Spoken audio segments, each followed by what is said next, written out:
Who owns knowing when a customer is becoming ready, and what breaks when two functions claim that ownership simultaneously? Feel that and strongly feel that the biggest unlock here is that we stop treating discovery like a sales call moment, like it is Hmm. part of the sales cycle, and start treating it as an organizational capability, right? Because there are multiple functions involved that are actually assessing it.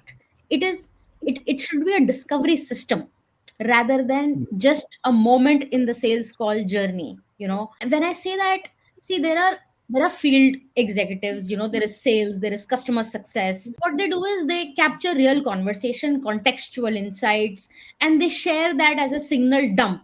10 minutes, no formatting, just raw insights pushed into one channel.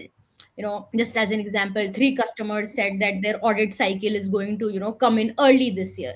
That's a timing Hmm. trick. Apart from the field discovery people, there is digital discovery. Now that works parallel.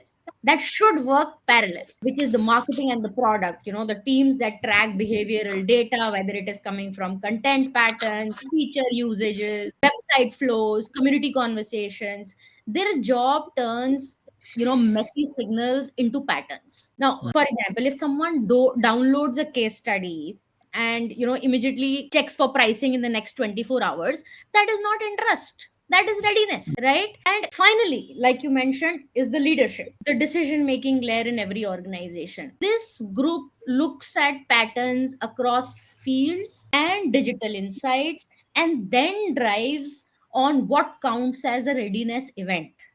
What action needs to be triggered, who responds, and in how much time. If IT joins the thread, we quickly trigger a proposal in 48 hours, right? This avoids the classic, like Dean mentioned, the sales versus marketing tug of war, because everyone in this model, or in this approach towards capacity, building a capacity, everyone owns their own layer, right? They may Yeah. be collaborative in action, but they are very federated in decision making, if we see that way.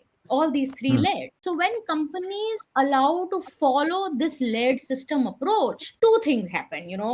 Intent stops getting stuck in silos, Hmm. and teams respond to readiness within days than, in quarters, which I have personally observed it does happen. And Yeah. this is where the precision from, for revenue comes from.